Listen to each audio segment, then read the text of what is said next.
كشف المستور، العين الثالثة. مصطلحات كثير ممكن نسمعها عنها، ممكن بيسموها مكشوف عنه الحجاب، وممكن ناس بيقولوا صاحب بصيره، وعلى حسب بلدك ومحفظتك ومنطقتك هتتسمى باسامة مختلفة، بس هي الحقيقة.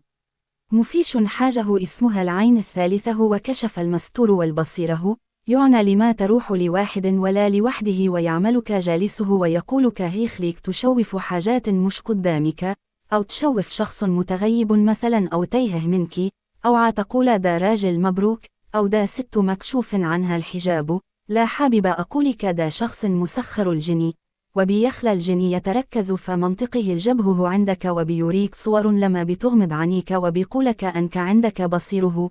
واسمح لا أقولك أنك ساعتها ما بتفرقش كثير عن عباد البوذي فالهند والصيني، وتأكد أن الأشخاص اللي بيكلموك مسخرين الجنة، يقولك بقى جن مسلم، جن مسيح أو يهودا أو حتى كافر، هو فالآخر جن، ولا يستعين بهم يبقى بيعارض أمر الله. ومتقوليش سيدنا سليمان عليه الصلاة والسلام كان بيستعين بهم، لا حضرتك الأمر مختلف، الجن كان متسخر بامر الله يطيع سيدنا سليمان.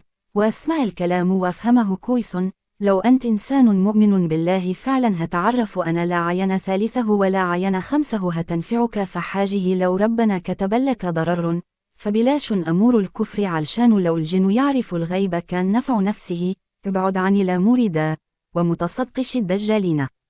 ومش معنى كده أنا مفيش ناس ربنا مصطفيهم، لا فيه واسمهم أولياء الله، ودول أكيد مش لا حوليك، عارف ليه؟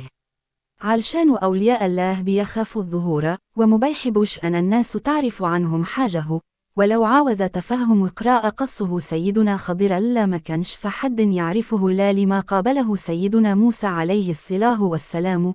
أما لا حوليك دول شيعه دجالين مسخرين للجن وربنا يهدنا جميعا.